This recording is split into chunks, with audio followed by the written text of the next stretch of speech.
बच्चों last class जो है बैटरी डिस्चार्ज हो जाने के कारण कंप्लीट नहीं हो पाई थी। लास्ट क्लास में हम फर्स्ट ऑर्डर रिएक्शन पढ़ रहे थे, लेकिन मैं एक बार दोबारा से रिवाइज करवाऊंगा एलिमेंट्री रिएक्शन से, ठीक है। तो आपको बताया गया था एलिमेंट्री रिएक्शन के बारे में। एलिमेंट्री रिएक्शन ऐसे रिएक्शन होते हैं जो सिंगल स्टेप रिएक्शन होते हैं। ऐसे रिएक्शन जो सिंगल स्टेप में कंप्लीट होते हैं उन्हें एलिमेंट्री रिएक्शन कहा जाता है।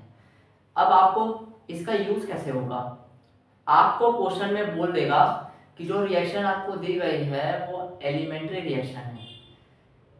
इसका मतलब ये है बच्चों कि जो आप रेट लिखोगे, रेट लॉ के एक्सप्रेशन में जो आप रेट लिखोगे उसमें जो कंसंट्रेशन ऑफ रिएक्टेंट होगा उसकी जो पावर होगी, रेट लॉ के एक्सप्रेशन में जो कंसंट्रेशन ऑफ रिएक्टेंट होगा उसकी जो पावर होगी प्यारे बच्चों, वो power same stoichiometric coefficient of that reactant के बराबर होगी।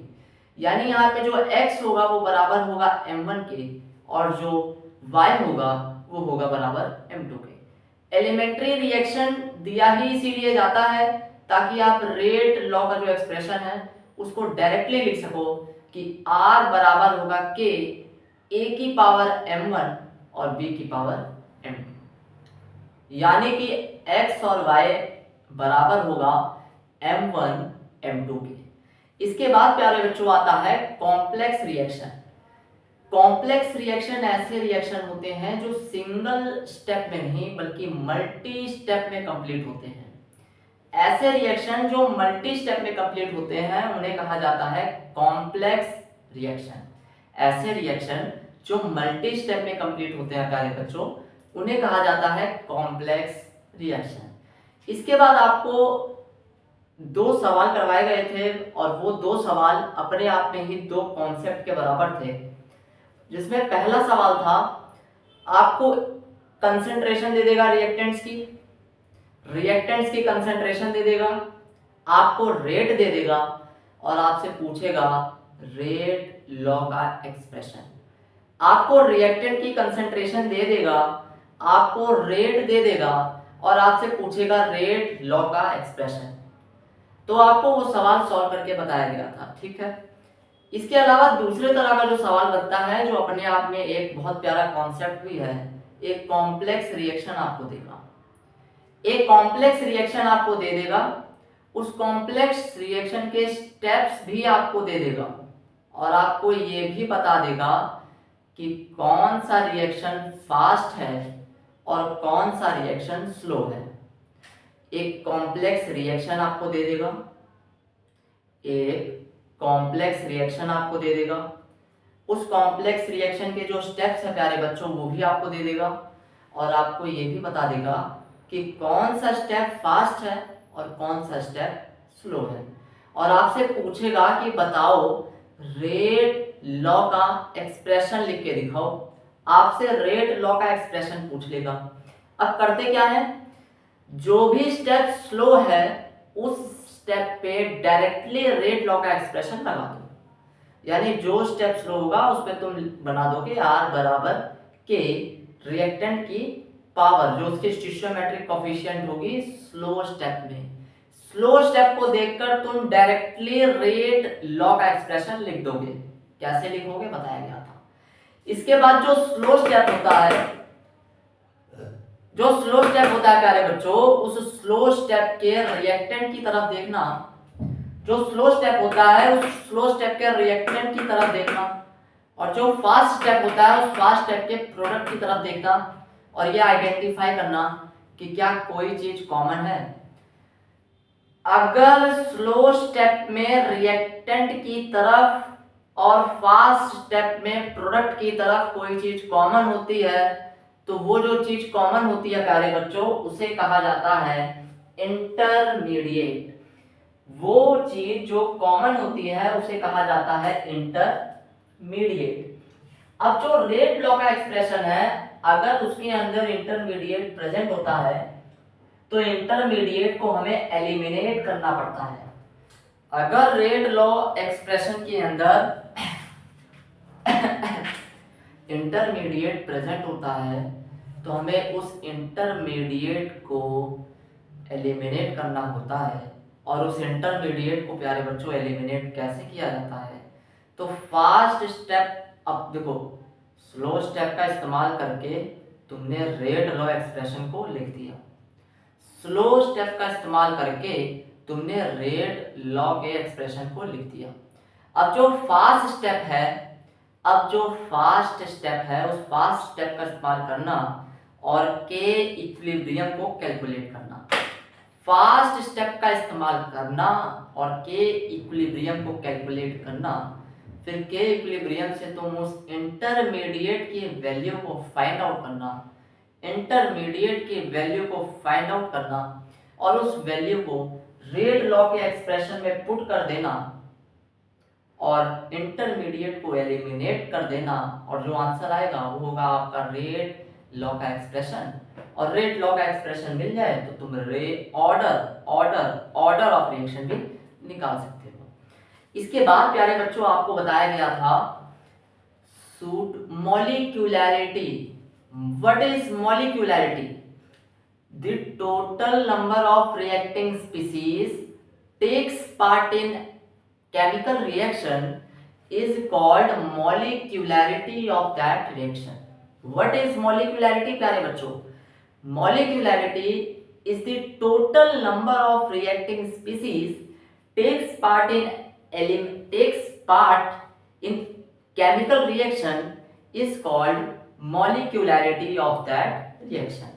मान लो 2A है 3B है, दोनों आपस में रिएक्ट करके प्रोडक्ट बना रहे हैं। दोबारा सुनो, तुम्हारे पास 2A है 3B है, दोनों आपस में रिएक्ट करके कुछ प्रोडक्ट बना रहे हैं। अब पूछा बताओ मॉलिक्यूलैरिटी कितनी होगी, तो 2A था 3B था, 2 और 3 5 होता है, यानी टोटल 5 रिएक्टिंग स्पीसीज हैं। तो इस केमिकल रिएक्शन की मॉलिक्यूलैरिटी 5 हो जाएगी। इस केमिकल रिएक्शन की मॉलिक्यूलैरिटी 5 हो जाएगी। अब मॉलिक्यूलैरिटी कॉम्प्लेक्स रिएक्शन के अंदर मॉलिक्यूलैरिटी का कोई सिग्निफिकेंस नहीं होता है। ऐसी केमिकल रिएक्शन जो सिंगल स्टेप में कंप्लीट ना होकर मल्टी स्टेप में कंप्लीट होती हैं, ऐसी केमिकल रिएक्शन के अंदर मॉलिक्यूलैरिटी का कोई भी सिग्निफिकेंस नहीं होता है प्यारे बच्चों। हाँ, लेकिन कॉम्प्लेक्स रिएक्शन के अंदर भी अगर किसी एक सिंगल स्टेप की तुम बात करोगे तो वहां पे मॉलिक्यूलैरिटी को निकाला जा सकता है। कैसे? ऐसे जैसे बताया गया। इसके बाद प्यारे बच्चों आता है सूडो फर्स्ट ऑर्डर रिएक्शन।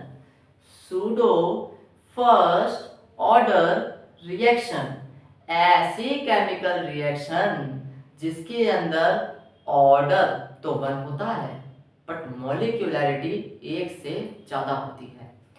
ऐसी केमिकल रिएक्शन जिसके अंदर ऑर्डर 1 होता है लेकिन मॉलिक्यूलैरिटी 1 से ज्यादा होती है, यानी n तो 1 होगा बट मॉलिक्यूलैरिटी 1 से ज्यादा होगी। ऐसी केमिकल रिएक्शन को कहा जाता है pseudo first order reaction. Pseudo first order reaction में आपको बस 2 एग्जांपल्स को ही याद रखना है। एक होता है hydrolysis of ester in acidic medium. Hydrolysis of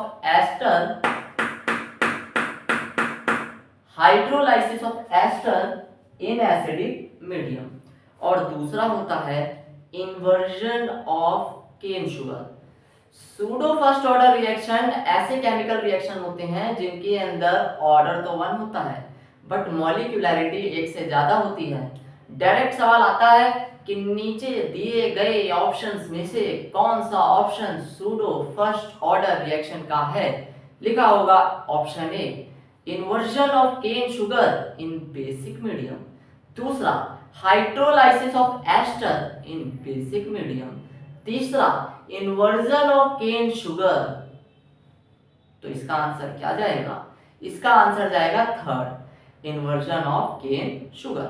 और hydrolysis of ester pseudo first order reaction का एग्जांपल होता है, लेकिन कब होता है? In acidic medium.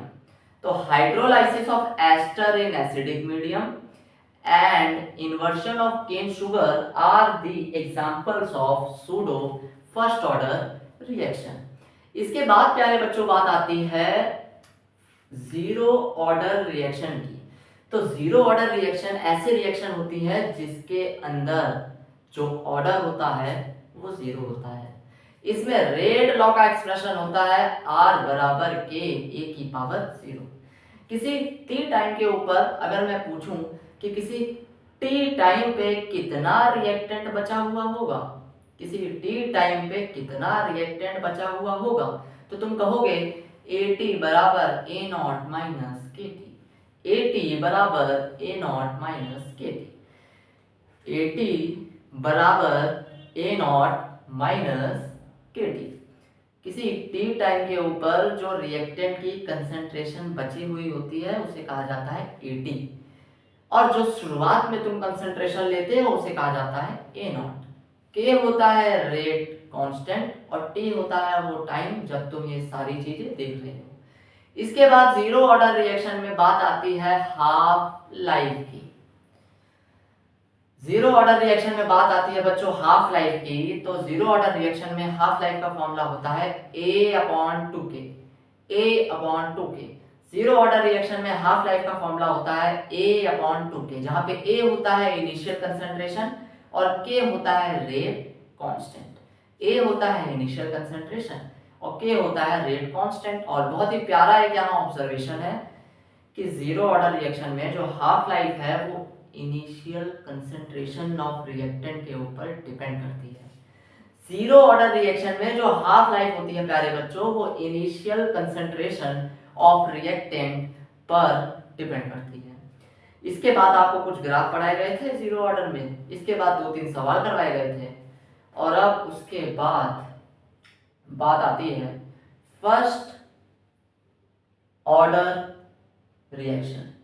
First order reaction.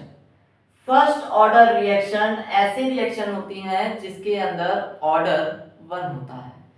First order reaction ऐसी रिएक्शन होती है प्यारे बच्चों जिसके अंदर ऑर्डर 1 होता है, यानी n 1 होता है।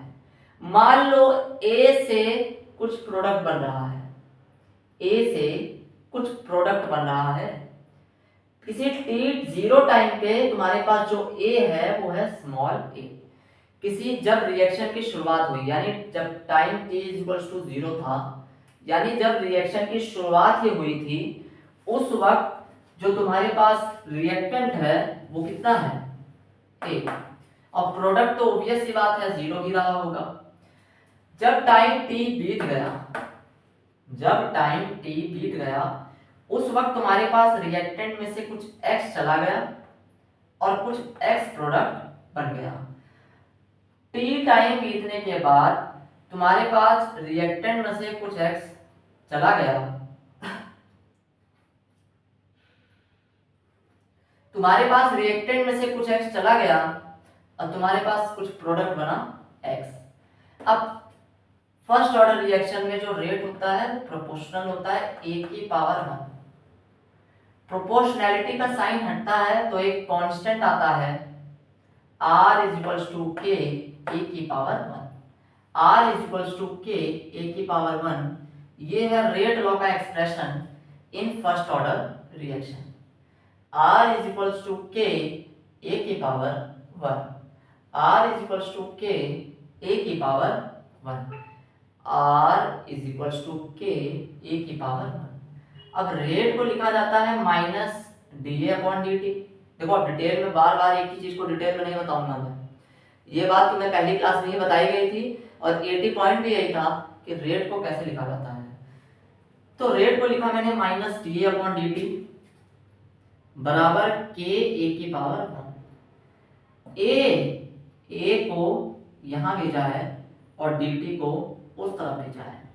ए को इक्वल के इस तरफ भेजा है और डी टी को इक्वल के उस तरफ भेजा है। अब इसको किया गया है इंटीग्रेट। जब टाइम 0 था तो तुम्हारे पास रिएक्टेंट कितना था, A था। जब टाइम t बीता तो तुम्हारे पास रिएक्टेंट कितना बचा, A माइनस एक्स। अब I hope you know that integration of 1 upon x, integration of 1 upon x, integration of 1 upon x dx is log x.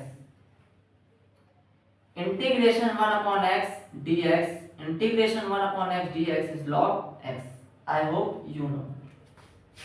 Although I know you don't know, but it's okay. I explain here. So always remember that integration of 1 upon x dx is ln dx. In previous lecture मैंने आपको बताया था कि जब भी integration किया जाता है तो जो लॉग मिलता है वो नेचुरल लॉग होता है। जब भी इंटीग्रेशन, प्यारे बच्चों, बहुत ही ज्यादा प्यारे बच्चों, राज दुलारे बच्चों, सारा ध्यान बोर्ड की तरफ रखो, ध्यान भटकना नहीं चाहिए वरना आपको यहीं घसीट किया जाएगा। जब भी इंटीग्रेशन किया जाता है प्यारे बच्चों तो जो लॉग मिलता है हमें वो नेचुरल लॉग होता है। नेचुरल लॉग मतलब लॉग बेस ई। तो जब इसका इंटीग्रेशन करेंगे तो ये आएगा ln a, जो लिमिट है वो चली जाएगी पीछे। k तो कांस्टेंट होता है, इंटीग्रेशन से बाहर आ जाएगा, और dt का इंटीग्रेशन होता है t, लिमिट आ जाएगी पीछे। अब upper limit minus lower limit किया है, upper limit minus lower limit, upper limit minus upper limit minus upper limit minus lower limit, और ये देखो यहां पे भी upper limit minus lower limit. ठीक, अब जो ये माइनस बाहर की तरफ तुम्हें दिख रहा है, ये बाहर मुझे अच्छा नहीं लग रहा है तो मैंने इसे अंदर लिखा। ये माइनस था, माइनस माइनस प्लस हो गया, और ये प्लस था तो ये माइनस इसके पास जाएगा तो ये माइनस हो गया। ठीक, ये है के टी। अब तुम्हें बताया गया था कि log minus log is log upon log minus log log upon log यानी लॉग एक्स माइनस लॉग में जब माइनस आता है तो इसको जो सिंप्लीफाई करके लिखते हैं वो ऐसे लिखा जाता है। जब पिछली क्लास में लॉग बताया था तो इसको डिटेल में बताया था। अब मुझे नहीं लगता है कि दोबारा ये चीज बताने की जरूरत है। तो ln, देखो एक तो क्या हुआ कि पिछली क्लास में ये बात बताई गई थी, इसको दोबारा क्यों बताया जा रहा है? आप सभी जानते ही हो कि पिछली क्लास में बैटरी डिस्चार्ज हो गई थी। बैटरी तो डिस्चार्ज हो गई थी, लेकिन मुझे नहीं पता था ना, मैं तो पढ़ाई जा रहा था। मुझे तो 20 मिनट बाद पता, मतलब 1 घंटे 20 मिनट रिकॉर्डिंग मैंने करी होगी। ठीक, लगभग 20 मिनट का और पढ़ाया होगा, लगभग 52 मिनट का रिकॉर्ड हुआ है, और 20 मिनट मैंने लगभग, मेरे को जहाँ तक उम्मीद है कि 52 मिनट के बाद जो पोर्शन बचा, जहाँ तक मैंने पढ़ा दिया था, वो लगभग 20 मिनट 25 मिनट तक मैंने पढ़ाया था। अब वो तो रह ही गया, यहाँ मैं खड़े होकर पढ़ाई जा रहा हूँ और रिकॉर्ड कुछ हो नहीं रहा है। मैं चेक कर लेता हूँ रिकॉर्डिंग रुकती तो नहीं है। नहीं, रिकॉर्डिंग परफेक्ट चल रही है और 18 मिनट का लेक्चर रिकॉर्ड भी हो गया है। चलो जल्दी कवर करते हैं। तो log a माइनस एक्स को हम ऐसे लिख सकते हैं बच्चों कि log a upon a minus x. log base e पे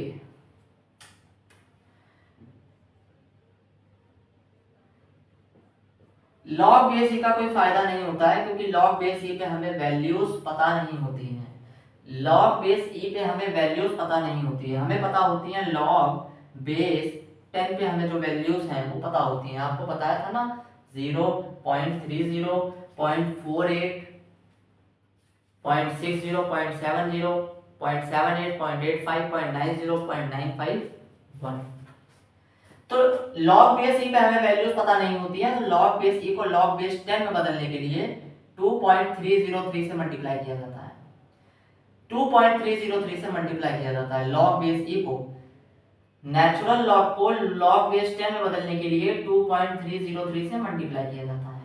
अब यहाँ के यही रखा, t को यहाँ नीचे भेज दिया है, तो ये आ गया है दूसरी। और जो याद रखनी है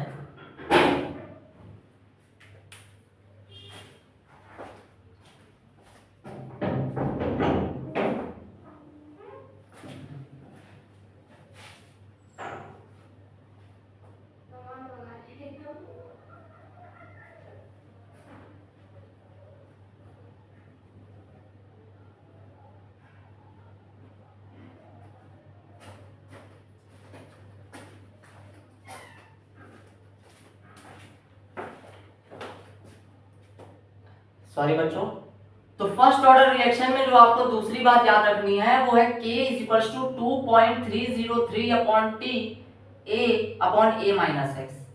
K is to 2.303 upon T log A upon A minus X. K is to 2.303 upon T log A upon A minus X. K is equals to 2.303 upon T log A upon A minus X, जहां पे A होता है initial concentration of reactant, जहां पे A होता है initial concentration of reactant और A minus X होता है प्यारे बच्चों remaining concentration of reactant. A होता है इनिशियल कंसंट्रेशन ऑफ रिएक्टेंट और A माइनस X होता है रिमेनिंग कंसंट्रेशन ऑफ रिएक्टेंट। इस टॉपिक पे ऊपर जो सवाल पूछे जाते हैं, जो क्वेश्चंस आते हैं वो इसके ऊपर आते हैं। ये है के क्या है, के है तुम्हारा रेट कांस्टेंट, टी है तुम्हारा टाइम जिस टाइम पे देख रहे हो, ए है तुम्हारा इनिशियल कंसंट्रेशन ऑफ रिएक्टेंट यानी जब टाइम जीरो था, जब केमिकल रिएक्शन की शुरुआत ही हुई थी उस वक्त जो तुमने रिएक्टेंट लिया था वो ए है।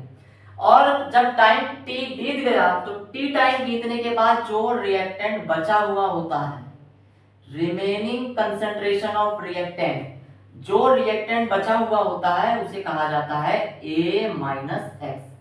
तो K is equal to 2.303 upon T log A upon A minus x.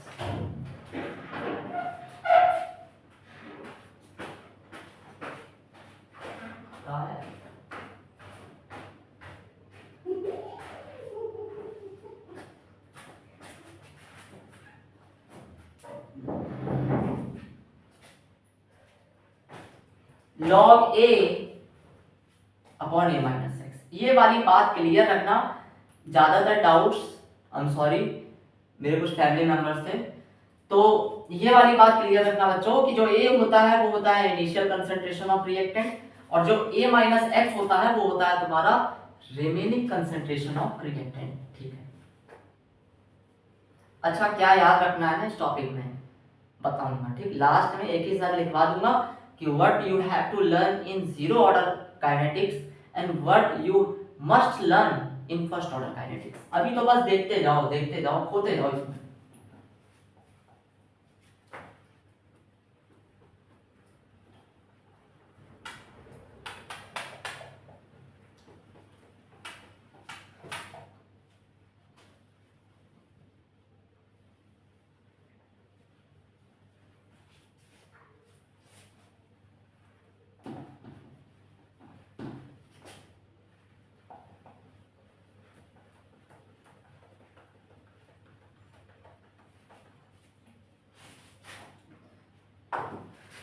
बच्चों अब हम इस वाले रिएक्शन को ले रहे हैं, ध्यान से देखना।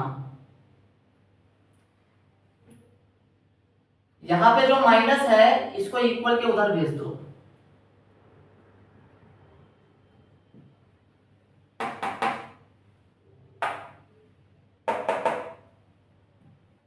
अब देखो ये क्या है,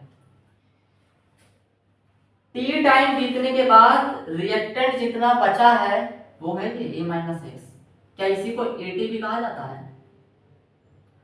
कि टी टाइम बीतने के बाद जो रिएक्टेंट बचता है, देखो यार ये बार बार नहीं बताना चाहिए, तुम्हें बता रखा है लेकिन सुन लो, टी टाइम बीतने के बाद जितना रिएक्टेंट बचता है उसे एटी कहा जाता है। तो मैं A माइनस एक्स की जगह एटी लिख सकता हूं, बिल्कुल लिख सकता हूं।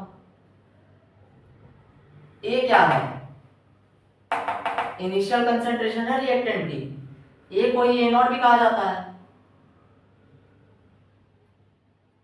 ए को ही A0 भी कहा जाता है। ठीक भैया, क्या याद करें, ए याद करें, A0 याद करें या A माइनस एक्स याद करें, एटी याद करें, तुम्हें क्या याद करना है ये तुम्हें। वैसे तो बच्चों मैंने ना एक ब्रीफ लेक्चर लिया था, ठीक है, अभी तक केमिकल काइनेटिक्स के 4 लेक्चर मैंने रिकॉर्ड किए हैं, जिसमें से बहुत ही प्यार से एक लेक्चर को मैंने डिलीट कर दिया है, मतलब मैंने डिलीट नहीं किया है बट वो डिलीट हो गया है किसी कारणवश। हो सकता है किसी ने गलती से डिलीट कर दिया हो, सोचा हो कि शायद इसका काम हो गया होगा। बट मेरी बड़ी ही मेहनत से रिकॉर्ड किया गया है। 1 घंटे 10 मिनट का लेक्चर था, वो बहुत ही आसानी से साफ हो गया है। उस रिएक्शन, उस चैप्टर के अंदर मैंने जीरो ऑर्डर, उस लेक्चर के अंदर जीरो ऑर्डर और फर्स्ट ऑर्डर को ब्रीफ में बताया था। ठीक, बहुत ही ब्रीफ में बताया था कि क्या क्या चीज़ें याद रखनी है। अब क्योंकि वो उड़ गया है, जो चीज़ जा चुकी है उसके बारे में गम बनाने का क्या फ़ायदा है, हम उस चीज़ को दोबारा बना लेंगे। नॉलेज तो यहाँ है ना, तो क्या याद करना है लास्ट में बताएंगे। अभी तो बस बहते जाओ, जो फ्लो बना हुआ है इस फ्लो में बहते जाओ, चीज़ों को देखते जाओ और समझते जाओ। चलो, तो इनिशियल कंसंट्रेशन ऑफ रिएक्टेंट चाहे ए लिखो या ए नॉट लिखो, एक ही बात होती है। अब बताओ क्या मैं इसे लिख सकता हूं ln AT upon A not? बेटा पूछना नहीं है कैसे लिखा हुआ है। ln AT माइनस ln ए नॉट को क्या मैं ln AT upon A not लिख सकता हूं? लॉग की प्रॉपर्टी है ये, और यहां है माइनस KT। अब ध्यान से सुनो, ये ln है नेचुरल लॉग। नेचुरल लॉग का मतलब है log base e।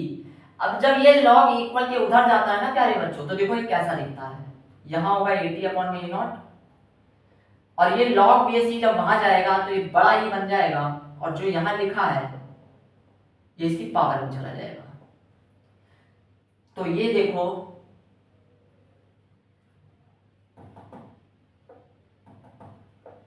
AT is equal to A naught e की पावर माइनस KT। इसको कहा जाता है विल्हेल्मी इक्वेशन। क्या कहा जाता है?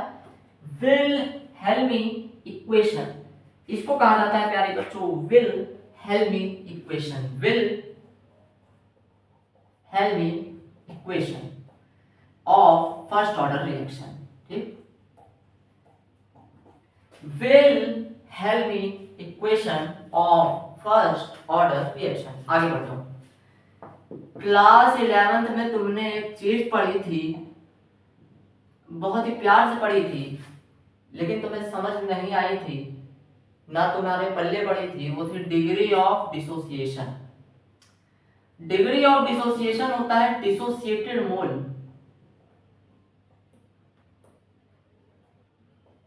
अपॉन में initial mole.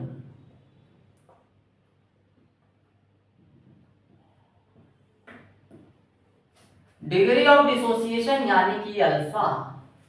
Degree of dissociation यानी कि अल्फा।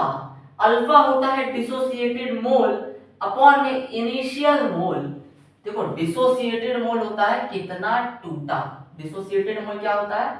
कितना टूटा। यहां देखो, यहां नजर रखो। डिसोसिएटेड मोल क्या होता है? कितना टूटा है। और इनिशियल मोल क्या होता है? कितना लिया था तुमने। यहां देखो बच्चों, यहां अल्फा होता है degree of dissociation. Degree of dissociation. Alpha होता है डिसोसिएटेड मोल यानी कितना टूटा। तो देखो ए तुमने लिया था तो इनिशियल मोल तो ए है। अब ए में से कितना टूटा है प्यारे बच्चों, बहुत इंपॉर्टेंट बात है, वेरी वेरी इंपॉर्टेंट बात है। एक्स टूटा है तो यहां आएगा एक्स। ठीक, कितना टूटा, कितने में से, कितना टूटा कितने में से इस अल्फा डिग्री ऑफ डिसोसिएशन। अब यहां से x निकालोगे, x आ जाएगा तुम्हारे पास a अल्फा। अब इस x को देखो, अब इस इक्वेशन में ना ये जो x की वैल्यू आई है, इसे यहां से देखो, यहां से मैं पुट करने वाला हूं। तो प्यारे बच्चों x तुम्हारे पास कितना आ गया है? x आ गया है तुम्हारे पास a अल्फा। अब ये जो इक्वेशन लिखी है इसे देखो, AT को मैं लिख सकता हूं a माइनस एक्स। बिल्कुल ठीक बात है। AT है जो कंसेंट्रेशन रिएक्टेंट की बची हुई है टी टाइम पे, तो कितनी बची हुई है? a minus x. A not को मैं लिख सकता हूं ए की पावर माइनस KT। ठीक है सर, ये क्या कर रहे हो आप? कभी AT लिख रहे हो, a माइनस एक्स लिख रहे हो, कभी ए लिख रहे हो, कभी ए नॉट लिख रहे हो। तो भाई देखो तुम्हें समझ आ रहा है ना, बस ध्यान से सुनो। अभी सुनो, जब सवाल में क्या लगेगा क्या नहीं लगेगा इसको पढ़ाने के बाद बताऊंगा। ठीक है, सवाल में क्या लगेगा क्या नहीं लगेगा देखो ब्रीफ में बताऊंगा, उसे ही रटना है, उसको ही दिमाग में छापना है, इसे तो समझो बस। ठीक, यहां से क्या पूछता है, यहां से भी पूछता है, वो भी बताऊंगा अभी लास्ट में ब्रीफ में। एक्स निकाला है तुमने ए अल्फा, तो एक्स की जगह लिख दो ए अल्फा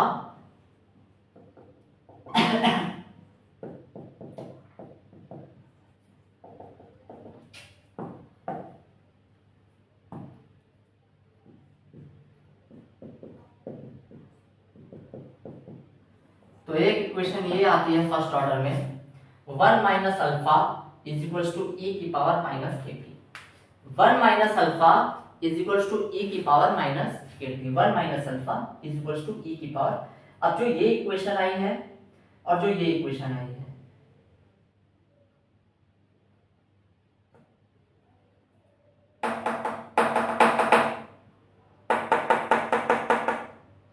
के T is equal to A not E की पावर माइनस के टी और 1 minus alpha is equal to E की पावर माइनस के टी। ये दोनों ही इक्वेशन सवालों में ना डायरेक्ट ही पूछता है कि बताओ नीचे दी गई इक्वेशन में से कौन सी इक्वेशन फर्स्ट ऑर्डर काइनेटिक्स की है। इसके ऊपर सवाल नहीं बनते हैं, इसके ऊपर न्यूमेरिकल बेस्ड सवाल नहीं बनते हैं। न्यूमेरिकल नहीं देगा कि तुम्हें के दे देगा, टी दे देगा, इसमें पुट करके आंसर निकालना होगा, नहीं। इस पे सवाल बनते हैं प्यारे बच्चों, डायरेक्ट पूछता है कि बताओ जो भी क्वेश्चन नीचे दी गई हैं उसमें से फर्स्ट ऑर्डर रिएक्शन की कौन कौन सी इक्वेशंस हैं, तो पहचानने वाला सवाल इसके ऊपर बनता है। बहुत प्यार से, बहुत ही बढ़िया हमने कॉन्सेप्ट समझा है, बहुत अच्छे से समझा है, बहुत बढ़िया, क्या बात है। कोर्स बहुत अच्छा चल रहा है हमारा, बहुत अच्छी स्पीड से चल रहा है। इस स्पीड से हम चलेंगे तो 2 बार पढ़ा दूंगा। तुम भी कहोगे कि अरे सर पढ़ाए तो पूरा ही पढ़ा दिए, पूरे सिलेबस को घसीट दीजिए, हाँ, वो भी पूरा पढ़ा के। बच्चों को नोट 80 पॉइंट लिखवाता हूं ना, जब तुम फिजिकल केमिस्ट्री का पेपर देखोगे तो तुम ये पाओगे कि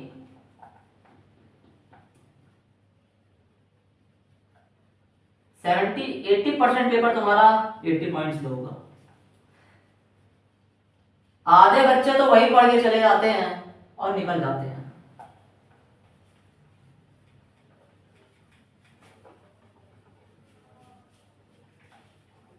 एक बच्चा तो 80 पॉइंट ही पढ़ के चला गया था। ठीक है, अब चलो, तो के का फॉर्मूला इसमें मैंने तुम्हें बताया है फर्स्ट ऑर्डर रिएक्शन में कि के होता है 2.303 upon T log initial concentration of reactant upon remaining concentration of reactant. चलो टी हाफ पता करते हैं कि टी हाफ निकालते हैं।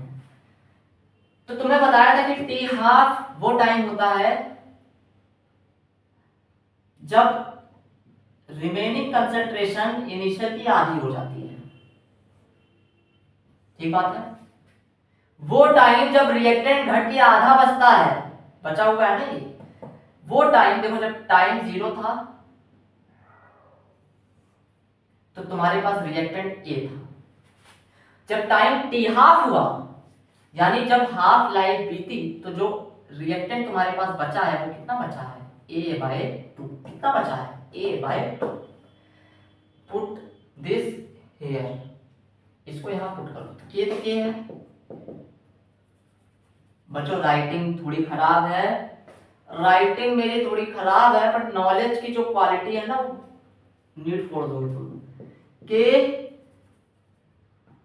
इज इक्वल टू 2.303, टी की जगह लिखोगे टी हाफ लॉग ए, तो ए ही है, और जब टाइम टी हाफ होता है, जब टाइम टी हाफ होता है तो कितने रिएक्टेंट बचता है, A/2। ए से ए कट जाएगा, ये 2 ऊपर जाएगा, तो देखो ये क्या आएगा, के। अब देखो इस टी हाफ को यहां लिख दो, अरे ये जो टी हाफ है ना, ये जो टी हाफ है, इस टी हाफ को मैंने इक्वल के यहां भेजा है। ठीक, कुछ नहीं किया, ये टी हाफ को यहां भेजा है और ये के को यहां दे दिया है, तो ये हो जाएगा 2.303 अपॉन में के। यहां ये 2 ऊपर आएगा, तो ये हो जाएगा log 2 और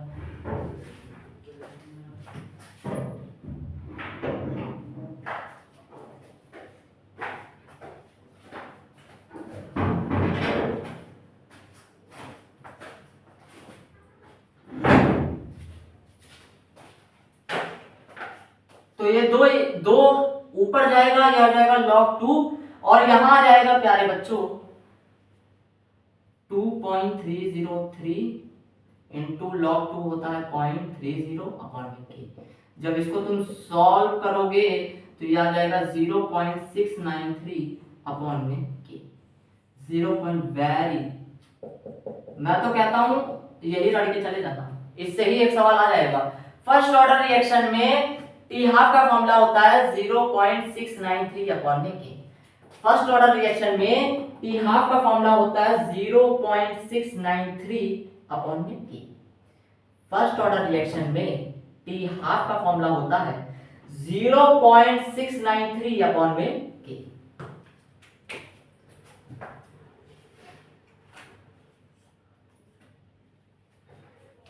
क्या इंपॉर्टेंट है यहां पे नोट करना, यहां पे क्या चीज इंपॉर्टेंट है जो आपको ऑब्जर्व करनी है कि फर्स्ट ऑर्डर रिएक्शन में जो टी हाफ होता है वो इनिशियल कंसंट्रेशन ऑफ रिएक्टेंट पे डिपेंड नहीं करता है। फर्स्ट ऑर्डर रिएक्शन में जो टी हाफ होता है प्यारे बच्चों वो इनिशियल कंसंट्रेशन ऑफ रिएक्टेंट पे डिपेंड नहीं करता है। फर्स्ट ऑर्डर रिएक्शन में जो टी हाफ होता है वो कांस्टेंट क्वांटिटी होती है, वो इनिशियल कंसंट्रेशन ऑफ रिएक्टेंट पे डिपेंड नहीं करती है। इस बात से कोई फर्क नहीं पड़ता है कि तुमने शुरुआत में कितना रिएक्टेंट लिया था। नो, इट डजंट मैटर, ये मैटर ही नहीं है कि कितना तुमने लिया था, क्योंकि T half first order reaction में कांस्टेंट होता है 0.693 अपॉन में के। 0.693 अपॉन में के।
बच्चों इसी फॉर्मूले का एक वर्जन होता है, लिखा होता है k is equals to 2.303 upon में t की जगह लिखा होता है t2 minus t1 log a की जगह लिखा होगा a माइनस x1 और इसकी जगह लिखा होगा a माइनस x2। इसी फॉर्मूले का एक एक्सटेंडेड वर्जन होता है जब टाइम किसी t टाइम पे बात ना करके जब एक इंटरवल देता है टाइम का, जब किसी t टाइम पे बात ना करके जब कोई इंटरवल देता है टाइम का, यानी t1 t2 टाइम दिया है, ठीक, बोला कि t1 टाइम पे कंसंट्रेशन ऑफ रिएक्टेंट है a माइनस x1, फिर कुछ t2 टाइम बीतने के बाद जो कंसंट्रेशन रिएक्टेंट की जो बची हुई है वो कितनी है a माइनस x2। किसी t1 टाइम पे जो रिएक्टेंट की कंसंट्रेशन तुम्हारे पास है वो है a माइनस x1 और t2 टाइम बीतने के बाद a माइनस x2। अब इसे यहां पुट करो तो t की जगह तुम लिखोगे t2 माइनस t1, ये है इनिशियल कंसंट्रेशन, तो इनिशियल तो ये वाला होगा, फिर t2 टाइम बीतने के बाद जो बचा हुआ है ये होगा तुम्हारा रिमेनिंग, तो इनिशियल की जगह लिखा है a माइनस x1 और रिमेनिंग की जगह लिखा है बच्चों a माइनस x2। इसके ऊपर तुम्हें एक बहुत ही प्यारा सवाल मैं करवाऊंगा, देखो इस कॉन्सेप्ट का जो सवाल है वो तुम्हें क्वेश्चन लेक्चर जब करवाऊंगा, लास्ट के जो 2 लेक्चर क्वेश्चन के लिए जो मैं डेडिकेट करूंगा तभी बताऊंगा, बट इसके ऊपर जब मैं सवाल करवाऊंगा तब मैं तुम पहचान ही नहीं पाओगे कि ये वाला कॉन्सेप्ट लगना है। मैं तुम्हें बता रहा हूं कि तुम पहचान नहीं पाओगे कि ये वाला कॉन्सेप्ट लगना है, इसके बाद भी तुम नहीं पहचान पाओगे कि ये वाला कॉन्सेप्ट लगना है। चलो अब ग्राफ देखते हैं। Graph graph graph first orders के graph graph graph graph.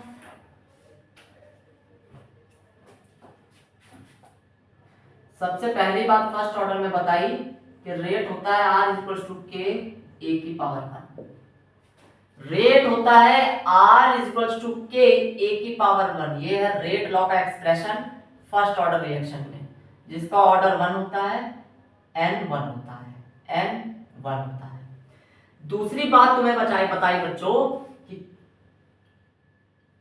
k के बारे में, कि k बराबर होता है 2.303 अपॉन में t log base 10 initial concentration upon में remaining concentration of reactant. Initial concentration upon में रिमेनिंग कंसंट्रेशन ऑफ रिएक्टेंट। ठीक। तीसरी बात बताई इसके बारे में कि ln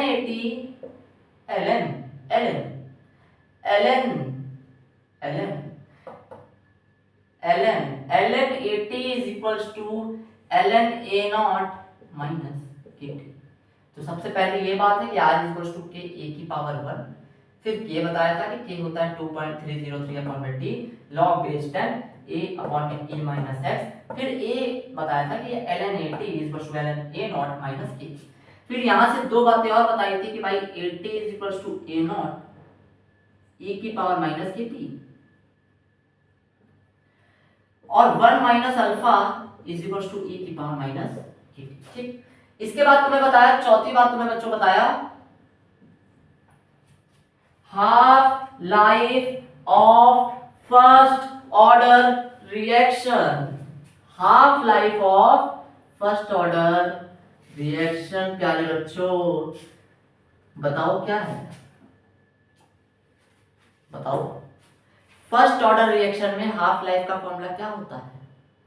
बिल्कुल ठीक, टी हाफ होता है 0.0693 अपॉन में के। 0.693 अपॉन में के, 0.693 अपॉन में के।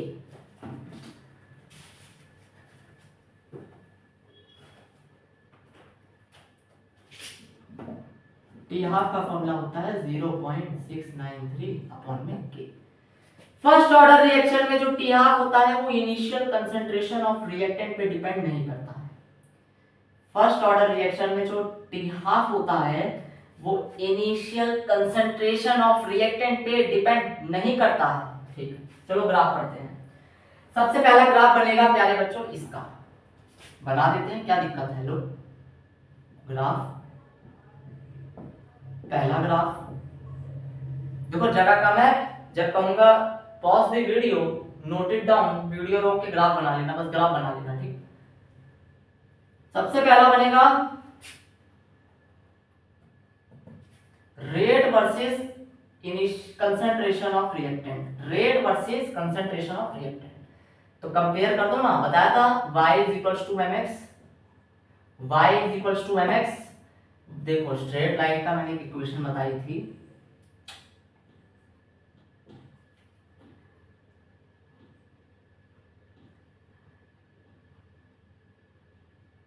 चलो यार, जब बताई थी ना,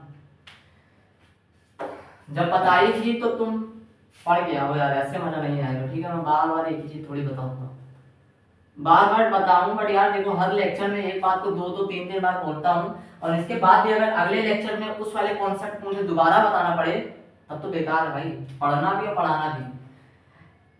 रेट और कंसंट्रेशन ऑफ रिएक्टेंट के बीच में ग्राफ देखो कैसा बनता है, y is equals to mx, slope है पॉजिटिव और इंटरसेप्ट देखो 0 है, तो 0 है तो ऑरिजिन से पास करेगा, और स्लोप पॉजिटिव है तो ऐसा ग्राफ बनेगा, और इसका स्लोप होगा m, जो कि होता है tan थीटा, जो कि बराबर है किसके, k के।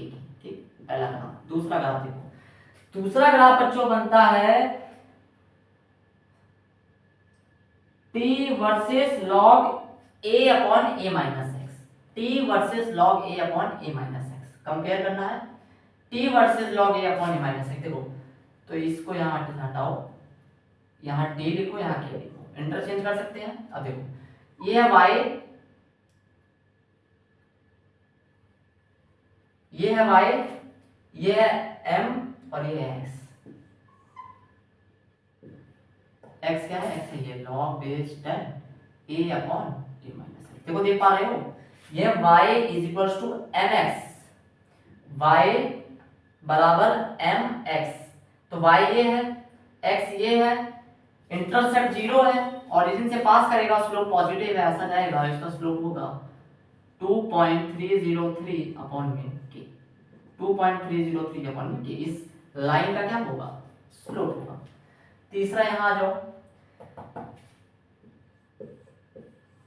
कंपेयर करोगे तो यह y is equals to mx plus c। Slope negative है, इंटरसेप्ट पॉजिटिव है, तो ये ऐसा ग्राफ बनेगा और इसका स्लोप होगा, देखो y पे है ln 80, x पे है t, इंटरसेप्ट है तुम्हारे पास ln a0 और इसका जो स्लोप है वो है minus. Pause the video, note it down, pause कर लो बच्चों और इसे बना लो। अब इसके बाद एक आखिरी ग्राफ है इसका टी हाफ, इतना ही पूछता है। हाँ इतना ही पूछता है, इससे ज्यादा ना कभी पूछा है ना कभी पूछेगा। बिल्कुल इससे ज्यादा ना कभी पूछा है बच्चों, ना कभी पूछेगा। या तो इतना ही पूछेगा या फिर इससे कम ही पूछेगा। वैसे आज तक तो इससे कम ही पूछा है, इससे ज्यादा पूछा हो ऐसा तो कभी हुआ ही नहीं। चौथा और आखिरी ग्राफ बनेगा तुम्हारा टी हाफ और initial concentration of versus A का टी हाफ। तो बच्चों जो हाफ लाइफ होता है फर्स्ट ऑर्डर रिएक्शन में, वो इनिशियल कंसंट्रेशन ऑफ रिएक्टेंट पे तो डिपेंड करता ही नहीं है। जो हाफ लाइफ होता है वो तुम्हारा इनिशियल कंसंट्रेशन ऑफ रिएक्टेंट पे तो डिपेंड करता ही नहीं है। तो जब डिपेंड ही नहीं करता है तो ग्राफ ऐसा जाएगा। कोई भी इनिशियल कंसंट्रेशन हो, टी हाफ हमेशा क्या रहेगा? कांस्टेंट रहेगा। किसी भी इनिशियल कंसंट्रेशन पे, चाहे ये हो, हमेशा टी हाफ क्या है? कांस्टेंट है। ठीक है,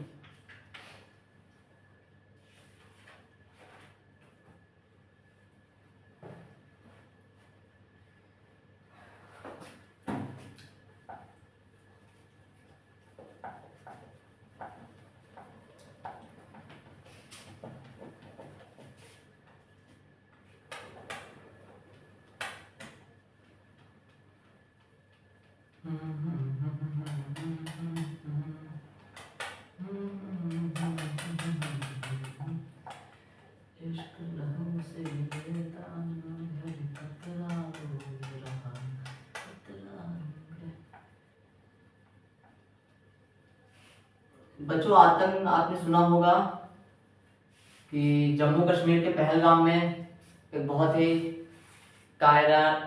कायरतापूर्ण हमला हुआ है 22 तारीख को। लगभग बहुत सारे हमारे लोग, निर्दोष लोग, जो आम नागरिक थे, जो केवल वहाँ पे घूमने फिरने के लिए गए हुए थे, उनको अपनी जानें वहाँ पे जो है खोनी पड़ी है। उसके बाद भारत सरकार ने ऑपरेशन सिंदूर के तहत आक्रमण किया है, या आप कहें ऑपरेशन सिंदूर के तहत भारत, देखिए भारत इतना एक शांत देश है, हम कभी भी किसी दूसरी कंट्री के ऊपर अटैक नहीं करते हैं। भारत ने जो ऑपरेशन सिंदूर चलाया है वो पाकिस्तान के मिलिट्री इंस्टॉलेशन पे टारगेट नहीं किया गया है, किसी भी पाकिस्तान के मिलिट्री इंस्टॉलेशन को टारगेट नहीं किया गया है।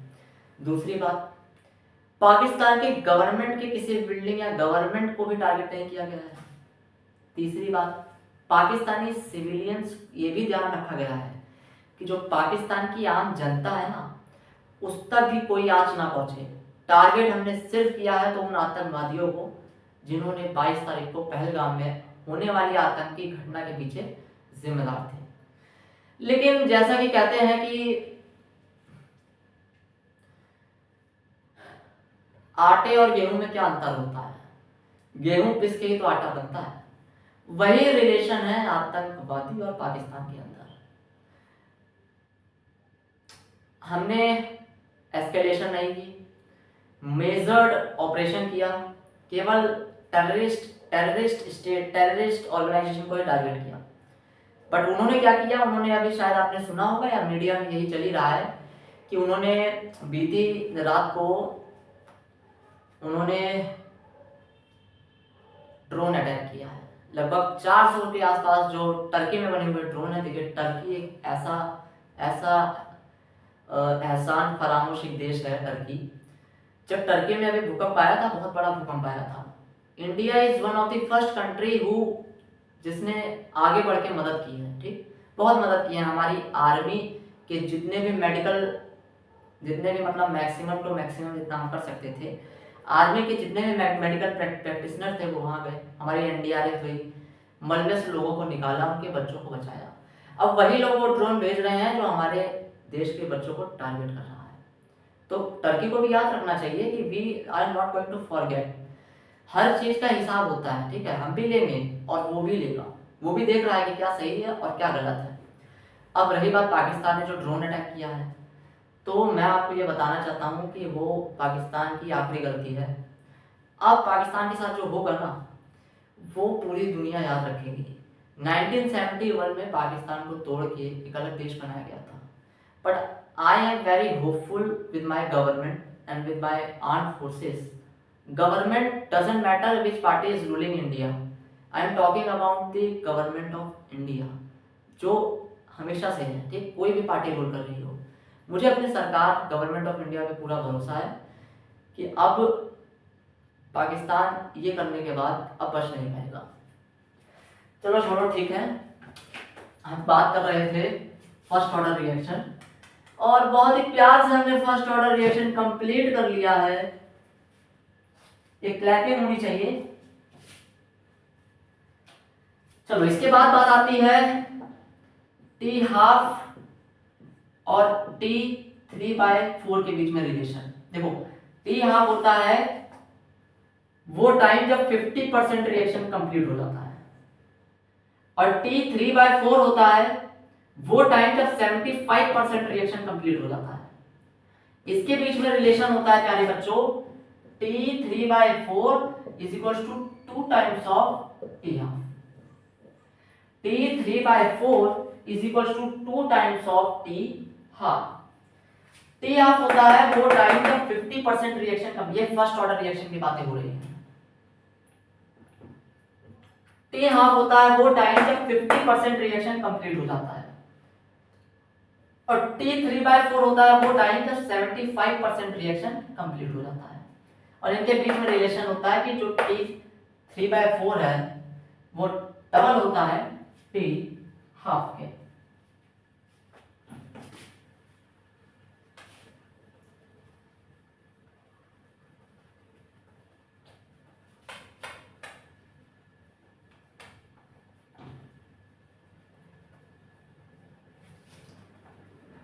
अभी भी हमारे बीच कुछ ऐसे इंडियंस बैठे हुए हैं जो ये बोल रहे हैं कि हम पाकिस्तान में आम नागरिकों को टारगेट कर रहे हैं। बताओ,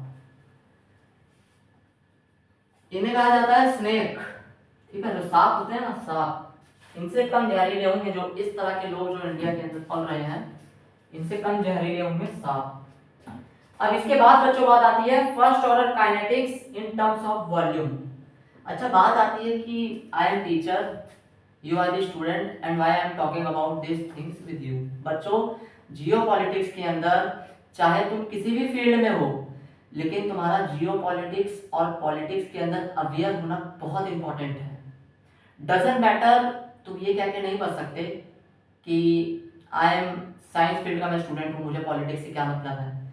बच्चों, अगर न्यूक्लियर बॉम्ब गिरेगा किसी जगह पे, तो वो ये थोड़ी देखेगा कि तुम पॉलिटिक्स में रुचि रखते थे या नहीं रखते थे। तो जियो पॉलिटिक्स में अवेयरनेस बहुत ज़रूरी है, ठीक है। बहुत ज़्यादा उसमें नहीं पढ़ने की बात है, बट अवेयर रहना है। जिस देश के तुम हो उस देश के नीतियों के बारे में तुम्हें अवेयर रहना है, अपने पड़ोसियों के बारे में अवेयर रहना है, और किस पड़ोसी की भारत के प्रति क्या नीति रही है इसके बारे में अवेयर रहना एक अच्छी बात होती है। फर्स्ट ऑर्डर रिएक्शन में अब बात आती है बच्चों, फर्स्ट ऑर्डर हेडिंग डालो, first order kinetics in terms of volume. सवाल आता है न्यूमेरिकल बेस्ड, नहीं आता है।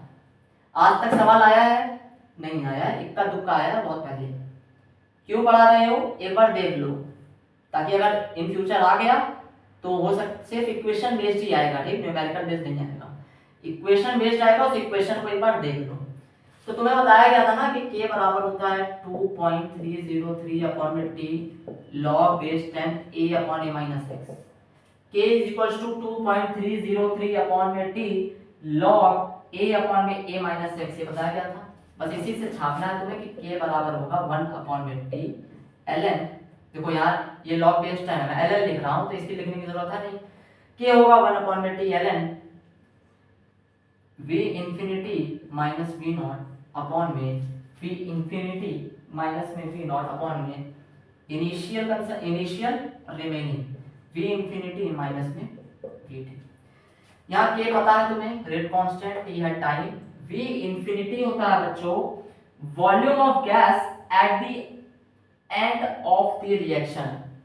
इनफाइनाइट का मतलब है infinite time. First order reaction कब खत्म होती है? फर्स्ट ऑर्डर रिएक्शन कब खत्म होती है?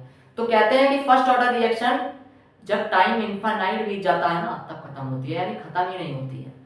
फर्स्ट ऑर्डर रिएक्शन तब खत्म होती है जब टाइम इनफाइनाइट बीत जाता है। तो v इंफिनिटी है volume of gas at infinite time, v not है इनिशियल वॉल्यूम, और vt है वॉल्यूम ऑफ गैस रिमेनिंग, जो वॉल्यूम बचा हुआ है कब, एट टाइम t। बस इतना ही याद करना है, nothing more.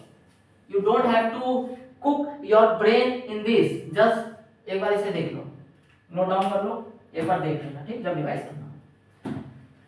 Now we completed first order reaction। चलो एक बार रिवाइज कर लेते हैं, जीरो ऑर्डर रिएक्शन भी फर्स्ट ऑर्डर। देखो काफी खिचड़ी पक गई होगी, है ना, एटी बेटी शेटी सब यहाँ पे, यहाँ से वहाँ, यहाँ से वहाँ।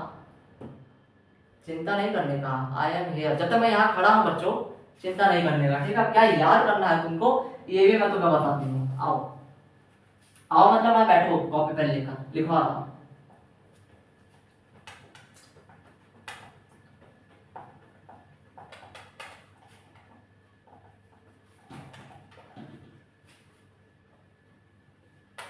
मार्वल की डूम्सडे आ रही है शायद, कब आएगी? आ रही है, उसकी रिलीज डेट वगैरह कुछ पता लगी है क्या? चलो अच्छा है, टोनी स्टार का कमबैक हो रहा है, तुम भी अपना कमबैक करो। टोनी स्टार देखो एक बार डेथ होने के बाद भी उसका कमबैक हो गया है। चलो ठीक है, और रिवाइज करते हैं एक बार जीरो ऑर्डर रिएक्शन, और एक बार मैं देख लेता हूँ कितना टाइम रिकॉर्ड हुआ है। बच्चों स्टूडियो वगैरह का जो है ना, स्टूडियो वगैरह बहुत बढ़िया बनवा रहे हैं, सेटअप वगैरह सब चल रहा है, ठीक है, सारी चीजें हुई हैं, but I am trying to give my best, ठीक है। मैं जितना बेस्ट क्वालिटी कंटेंट तुम्हें दे सकता हूँ मैं देने की कोशिश कर रहा हूँ, ठीक। तुमको समझ आ रहा है, बहुत अच्छी बात है बेटा, समझ आएगा, ध्यान से देखो, ठीक है, बहुत ध्यान से फोकस के साथ यहाँ देखो। और एक मैं अपनी खास बात तुम्हें ये बताऊँ, मैं जो तुम्हें कंटेंट दूंगा ना वो कंटेंट ऐसा होगा कि जिस चीज को तुम्हें याद करना है वो तुम्हारे दिमाग में मैं सेट भी कर दूंगा। मैं किसी के भी बारे में ये नहीं कह रहा कि कोई मुझसे नीचे है या मुझसे ऊपर है, सारी टीचर बहुत बेस्ट है बच्चों। और एक्चुअली मैं तो यही कहूँगा कि मुझसे भी ऊपर है, क्योंकि मैं तो उनसे बहुत छोटा हूँ। और मैं कहीं ना कहीं उन सभी टीचर से, जिन टीचर्स को तुम देखोगे ना ऑनलाइन, तो मैं कहीं ना कहीं उन सभी टीचर से पढ़ चुका हूँ काम, ठीक है। तो स्टूडियो में काम चल रहा है, पिक्चर क्वालिटी को और बेहतरीन किया जाएगा, ठीक, इस कंटेंट क्वालिटी को भी और बेहतरीन किया जाएगा। और वैसे सपने तो है कि हम अपनी एक वेबसाइट भी लॉन्च करेंगे, नोट्स प्रिपेयर किए जा रहे हैं, हैंड रिटन नोट्स तुम्हारे लिए, सवाल, शॉर्ट नोट्स, सवाल और हैंड रिटन नोट्स, सब कुछ बच्चों इंतजाम किया जा रहा है। हम अपनी तरफ से अपना बेस्ट देंगे आपके लिए, yes, we will give our best for the best of you. अब आपको अपना बेस्ट देना है इसको पढ़ के।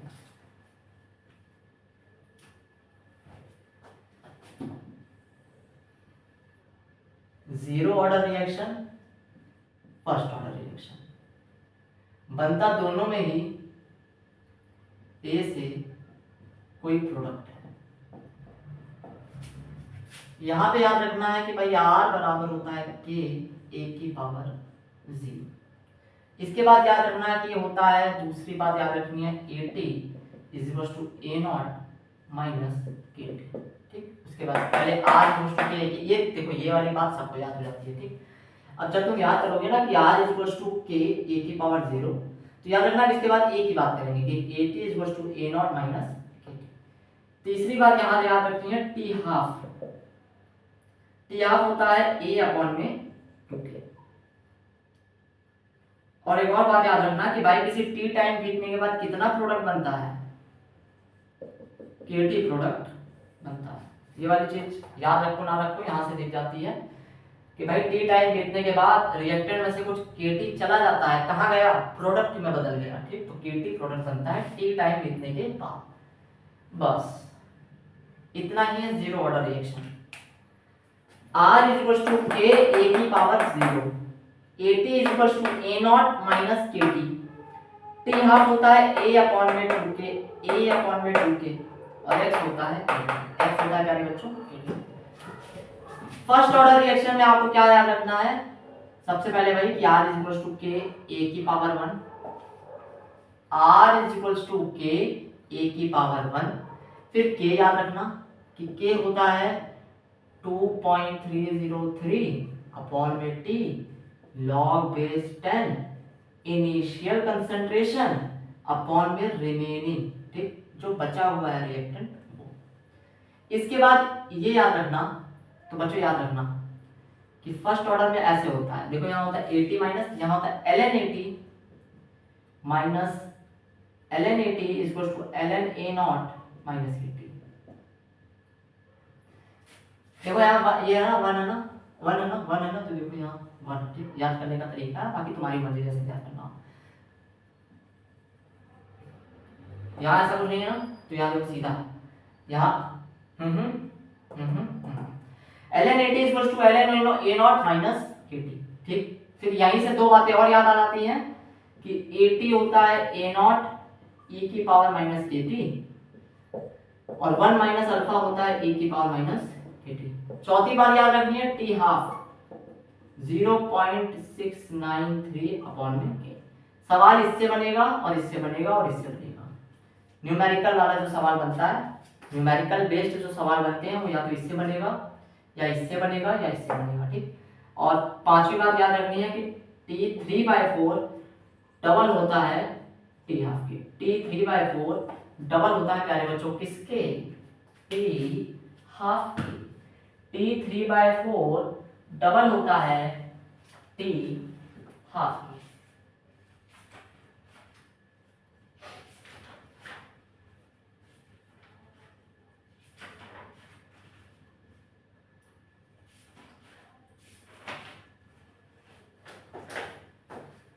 सो आज के लिए इतना ही, 1 घंटे का लेक्चर हो गया होगा।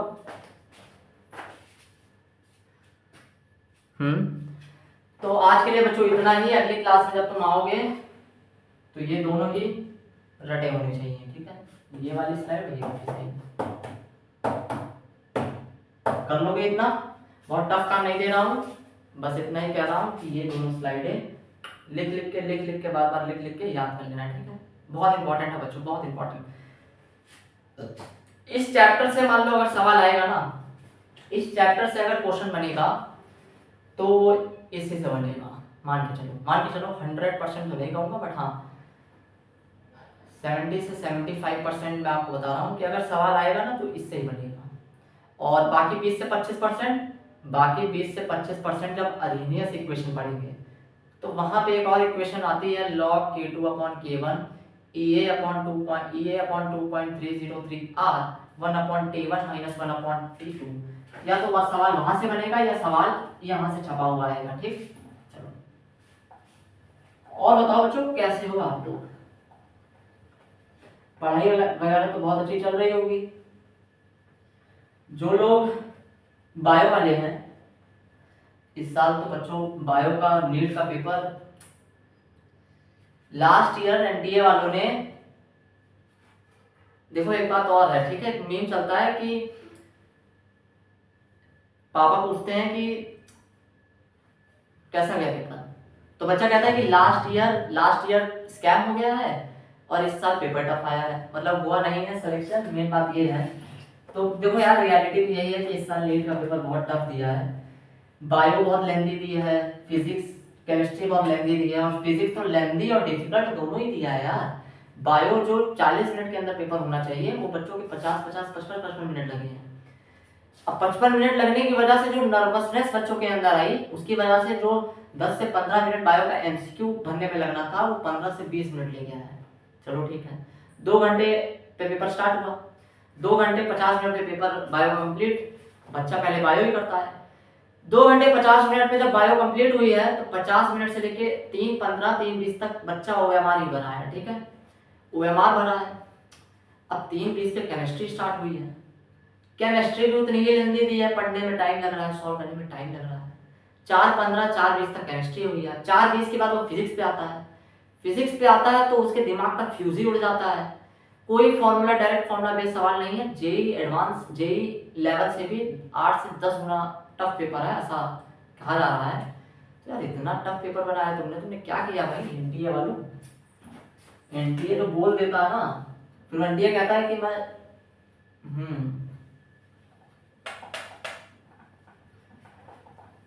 कोई बात नहीं, सह लेंगे ये भी बच्चे थोड़ा बच्चे सहते ही तो आ रहे हैं ना, ये भी सह लेंगे। देश का एजुकेशन सिस्टम यार क्या बना हुआ है समझ ही नहीं आ रहा है। बच्चा पढ़ रहा है, पढ़ने वाला बच्चा पढ़ रहा है। जब पढ़ने वाला बच्चा ये ध्यान बनाता है कि उसे पढ़ना है ना, तो जब बारी आती है हायर एजुकेशन की, तब उसे ये कहा जाता है प्यारे बच्चों कि तुम नहीं पढ़ सकते हो, you you you can't learn. Why why वो बच्चा कहता है कि क्यों नहीं पढ़ सकता, मैं 12वीं तक तो पढ़ता हुआ आ रहा हूँ, अच्छे से मेहनत भी कर रहा हूँ, लेकिन 12वीं के बाद उसे कहा जाता है कि तुम नहीं पढ़ सकते हो बेटा, पढ़ने के लिए पैसा लगता है। अब बच्चे का ध्येय पहले तो वहीं टूटता है। फिर बच्चा कोशिश करता है, वो ढूंढता है कि मैं कहाँ पे मेहनत करके पढ़ाई करके पैसे भी ना लगे और मैं निकाल भी लूँ। अब बच्चा तो बच्चा ही है, वो नहीं समझ पाता है कि चीज़ें कितनी टफ है। ठीक, लग जाता है, 2 साल मेहनत करता है, 3 साल मेहनत करता है, उसके हाथ कुछ नहीं लगता है और उसका मन टूटता चला जाता है। फिर एक समय बेटा ऐसा आता है ना, जब खत्म हो जाता है भाई, बच्चा अंदर से बिल्कुल खत्म हो जाता है, उसे समझ ही नहीं आता है कि अब मैं करूँ क्या। नॉलेज बहुत है और उस नॉलेज के चक्कर में उसका सोशल कम्युनिकेशन स्किल भी गया, जिसकी वजह से वो लोगों से ठीक से बात भी नहीं कर पा रहा है। अब लोगों से ठीक से बात नहीं कर पा रहा है, इस वजह से बहुत दिक्कत होती है बच्चों के अंदर, मैं समझ सकता हूँ, I am also a student. So बच्चों मैं यही कहूँगा कि you have to fight. The country in which you are born is a country of fighters. हमारे यहाँ लड़ाके जन्म लेते हैं, ठीक है। तुमने उनके बारे में पढ़ा होगा, संभाजी महाराज के बारे में, शिवाजी के बेटे थे, उनके बारे में पढ़ो, ठीक है, उनके बारे में पढ़ो, उनके साथ क्या क्या हुआ है बच्चों। When you will learn, you will, जब हम अपने ही लोगों के बारे में पढ़ेंगे कि हम किसके वंशज हैं, हमारे पूर्वज कैसे थे, तो हमारे अंदर बहुत हिम्मत आएगी लड़ने की और हम लड़ सकेंगे, ठीक है। चलो बहुत ज़्यादा ही आपके साथ बातचीत हुई आज, तो थैंक यू प्यारे बच्चों।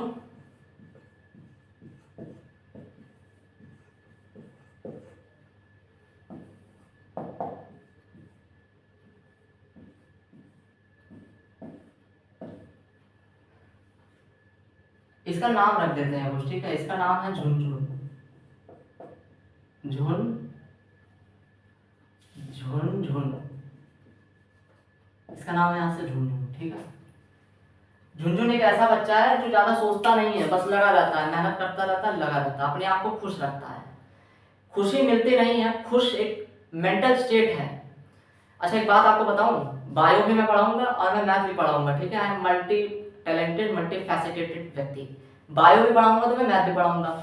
अब मैं तुम्हें जब बायो पढ़ाऊंगा तो तुम्हें मैं ये बताऊंगा कि जो हैप्पीनेस होती है वो एक mental mental mental mental sorry mental दिमागी एक अवस्था होती है। जब हम बच्चे होते हैं ना तब हम इस बात को नहीं समझ पाते हैं, लेकिन जैसे जैसे हम बड़े होते हैं ना बेटा, तब हमें ये समझ आता है, हमें लगता है कि यार हम तो खुश ही नहीं रह रहे हैं, हम खुश ही नहीं रहे। एक्चुअली हम खुश रह इसलिए नहीं रहे क्योंकि हम रहना ही नहीं चाहते हैं। ठीक, हैप्पीनेस मिलती नहीं है बच्चों, वो एक मेंटल स्टेट है। अपने आप को खुश रखना भी एक कला होती है हर परिस्थितियों में। और आपको जीवन में पढ़ना तो है, बट सबसे इंपॉर्टेंट चीज जो आपको लाइफ में सीखनी है वो ये है कि अपने आप को खुश कैसे रखा जाता है। चलो ठीक है, आज के लिए इतना ही कार्य बच्चों, बाय।